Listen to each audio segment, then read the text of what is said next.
Jemaat ini dipuji karena mereka menuruti firman Tuhan. Mereka menuruti firman Tuhan. Perhatikan ayat 8. Aku tahu segala pekerjaan. Lihatlah, aku telah membuka pintu bagimu yang tidak dapat ditutup oleh seorang pun. Jadi ini urusan buka pintu.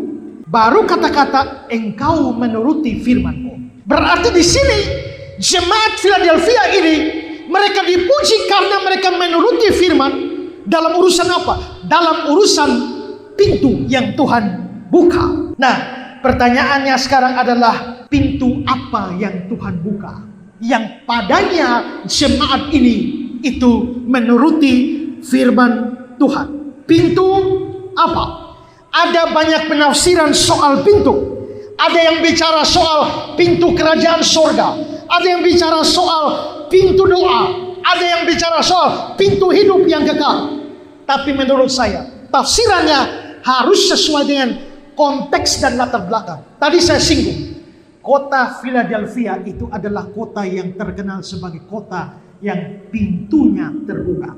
Kenapa Philadelphia pintunya terbuka?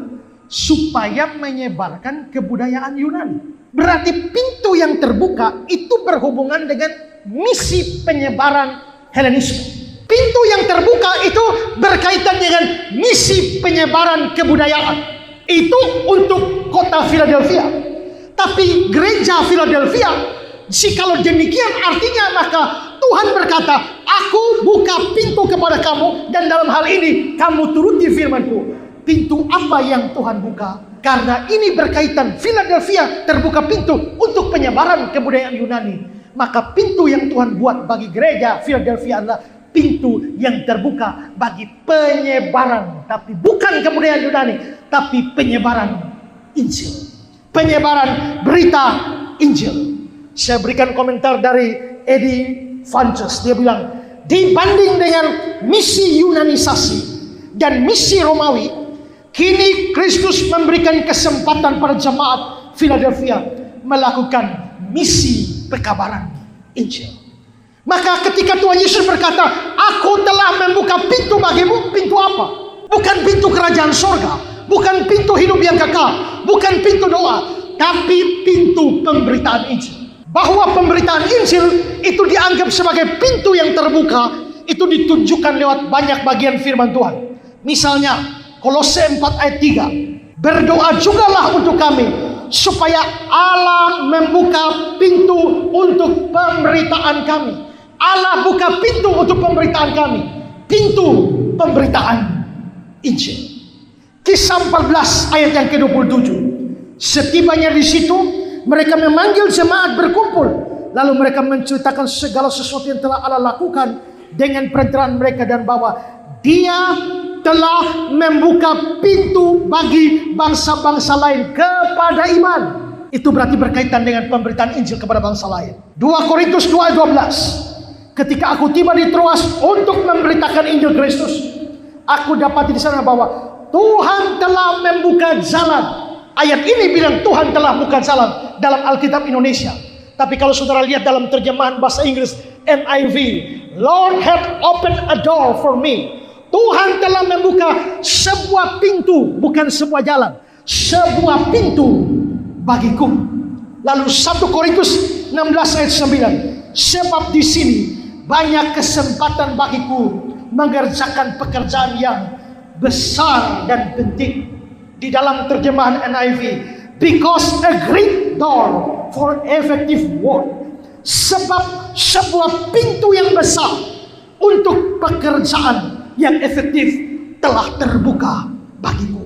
Maka pemberitaan Injil itu, kesempatan pemberitaan Injil digambarkan dalam kitab suci sebagai pintu yang terbuka. Karena itu Herman Hoeksma berkata, karena itu arti dari pintu yang terbuka adalah jelas. Tuhan menciptakan suatu kesempatan dan suatu kemauan menerima atau pemberitaan dan memperdengarkan Injil Kristus. Maka ketika Tuhan bilang, aku telah membuka pintu bagimu, Tuhan buka pintu bagi jemaat Philadelphia. Pintu apa? Pintu pemberitaan Injil. Dan saudara-saudara, jemaat ini kecil, tapi dikatakan, tapi engkau menuruti firman-Ku. Menuruti firman dalam urusan apa? Dalam urusan pintu pemberitaan Injil. Maka sebenarnya kita boleh mengatakan jemaat Philadelphia dipuji. Kenapa? Karena mereka memanfaatkan setiap kesempatan pintu Injil yang Tuhan buka dengan cara rajin beritakan Injil. Kalau banyak pintu pemberitaan Injil dibuka, banyak orang tidak memanfaatkan itu untuk memberitakan Injil. Itu namanya tidak turut pada firman Tuhan. Sekarang saya beri contoh kepada saudara bahwa pernah ada seorang Kristen, dia bersahabat dengan temannya yang non-Kristen. Mereka sahabat baik, belasan tahun mereka bersahabat. Tiba-tiba satu hari, yang satu Kristen, yang satu non-Kristen. Satu hari yang non-Kristen ini datang dan bicara sama temannya, teman, setelah belasan tahun bersahabat dengan kamu, saya sadar kamu ini sahabat yang buruk. Lalu yang satu bilang, mengapa kamu anggap saya sahabat yang buruk? Kamu seorang Kristen, kamu kenal Yesus Kristus, kamu tahu Yesus Kristus satu-satunya jalan ke surga. Kamu tahu bahwa di luar Kristus semua orang akan masuk neraka. Dan saya tidak percaya Yesus, saya pasti akan masuk neraka. Dan selama belasan tahun kita bersahabat, kamu belum pernah cerita tentang Yesus satu kali pun kepada saya. Tidakkah kamu adalah sahabat yang jahat? Bayangkan bergaul 12 tahun dengan seseorang, tidak beritakan Injil, padahal pintu pemberitaan Injil sedang terbuka besar untuk menyampaikan Injil, tapi tidak melakukannya. Itu berarti Tuhan buka pintu, tapi kamu tidak taat dan tidak turut. Jemaat Philadelphia ini jemaat yang turut Tuhan dalam urusan apa? Dalam urusan buka pintu. Aku membuka pintu bagimu. Dengan kata lain, di sini kita bisa melihat bahwa gereja ini kecil dipuji Tuhan karena setia dalam pemberitaan Injil. Itu pujiannya. Gereja yang beritakan Injil, gereja yang dipuji oleh Tuhan. Sekarang saudara perhatikan kembali ayat 8. Aku tahu kekuatanmu tidak seberapa. Aku tahu kekuatanmu tidak seberapa. Artinya gerejanya gereja kecil. Mungkin uangnya pas-pasan, fasilitasnya pas-pasan, orangnya miskin-miskin. Kekuatanmu tidak seberapa. Tapi kekuatan yang tidak seberapa tidak menghalangi mereka di dalam taat pemberitaan Injil. Itulah sebabnya mereka dipuji. Herman Hoeksma mengatakan kata-kata ini. Ini menunjuk hanya pada kondisi lahiriah atau luarnya atau di dalam dunia. Maksudnya secara lahiriah gereja ini kecil, tidak diperhitungkan. Ini tidak menggambarkan kondisi rohaninya. Secara rohani gereja di Philadelphia tidak lemah, tidak kuat. Secara jasmania gerejanya kecil, secara rohani gerejanya besar. Secara lahiriah gerejanya itu tidak kuat, lemah, tapi secara rohani gerejanya itu kuat. Bandingkan dengan gereja, banyak gereja raksasa sekarang. Gedungnya begitu luar biasa, fasilitasnya begitu mewah, uangnya begitu banyak, tapi simpan di bank. Lalu pemberitaan Injil, ada duit keluar. Saudara-saudara, seorang penafsir namanya Jacob Groen, dia mengatakan kata-kata ini. Tuhan tidak memperhatikan besarnya jemaat, tapi yang ditiliknya adalah kesetiaan. Untuk apa gereja besar? Untuk apa gereja dengan ribuan orang, dengan duit bermiliar-miliar, tapi tidak setia di dalam pintu pemberitaan Injil yang Tuhan sudah buka? Ada banyak gereja dengan uang yang banyak, tapi uang hanya dihambur-hamburkan untuk hal yang tidak berguna.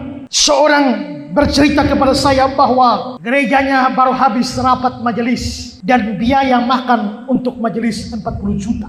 Bayangkan biaya makan di rapat 40 juta. Tapi kalau bicara soal pemberitaan Injil, berapa keluar duit? Dalam hal ini ada banyak gereja yang kuat, tapi mereka tidak taat pada pintu yang sudah Tuhan buka. Jemaat Philadelphia jelas jemaat kecil, tapi mereka setia. Mereka taat dalam menjalankan misi pemberitaan Injil. Mereka ada di kota Philadelphia yang selalu bertujuan mempublikasikan kebudayaan Yunani. Tapi gereja ini selalu mempunyai kerinduan mempublikasikan Injil Yesus Kristus bagi dunia pada waktu itu. Saudara-saudara, sebenarnya kalau kita mau amati, sebenarnya pintu pemberitaan Injil sedang Tuhan buka lebar-lebar. Sekalipun di negara kita ada kesulitan-kesulitan tertentu waktu orang Kristen beribadah, tapi kita masih cukup baik. dibandingkan dengan negara-negara seperti Korea Utara dan beberapa negara yang lain yang sangat keras terhadap orang Kristen. Ada begitu banyak pintu pemberitaan Injil yang sedang terbuka. Nah, apakah gereja itu memanfaatkan setiap pintu yang terbuka? Kita tidak usah bicara lain. Kemarin di dalam seminar kita bicara peranan orang Kristen di tengah-tengah era modernisasi ini. Semua perkembangan modernisasi sekarang sebenarnya adalah kesempatan besar, pintu yang Tuhan buka supaya kita beritakan Injil. Orang dulu bisa beritakan Injil sebagai misionaris, diutus kemana-mana. Tapi sekarang orang bisa beritakan Injil lewat YouTube, lewat Facebook, lewat TikTok, lewat Instagram, lewat apa saja. Itu pintu yang Tuhan sudah buka. Sekarang saudara semua pasti punya medsos. Sudahkah saudara pakai medsos untuk beritakan Injil? Saya paling benci kalau lihat TikTok dan lihat perempuan-perempuan hanya goyang-goyang pantat saja. Dan berapa banyak orang Kristen atau warga gereja, anak-anak Tuhan seperti itu. Harusnya bisa dipakai beritakan firman.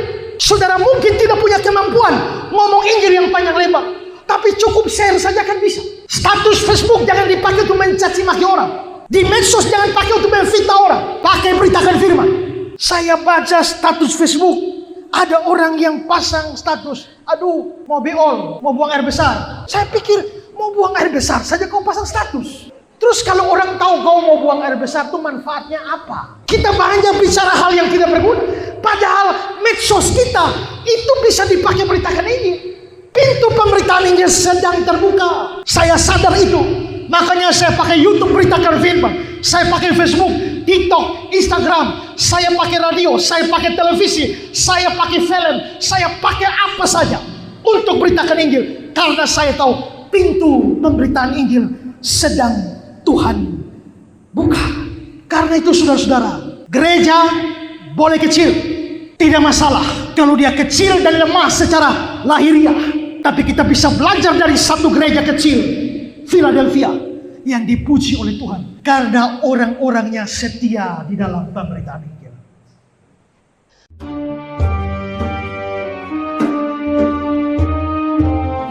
Amazing Holy Land, sebuah perjalanan rohani ke 3 negara, Israel, Yordania, dan Mesir. Anda akan diajak untuk mengunjungi tempat-tempat bersejarah dalam Alkitab dan mendengarkan penjelasan secara detail dari tour guide yang berpengalaman.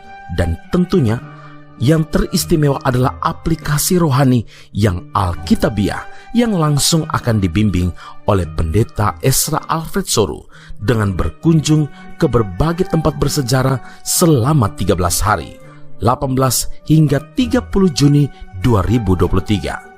Untuk informasi lebih lanjut, silakan menghubungi TG Holiday Tour di 0812 9800 5654. Sekali lagi 0812 9800 5654. Bukan hanya mendapatkan pengalaman baru, tapi teristimewa pengetahuan Alkitab Anda pasti bertambah dalam 13 hari bersama pembimbing rohani Pendeta Ezra Alfred Soru dalam Amazing Holy Land. Saat ini saya ada di lokasi aquaduk namanya. Nah, aquaduk ini adalah saluran air yang dibangun oleh Raja Herodes Agung. Tuhan Yesus memberkati.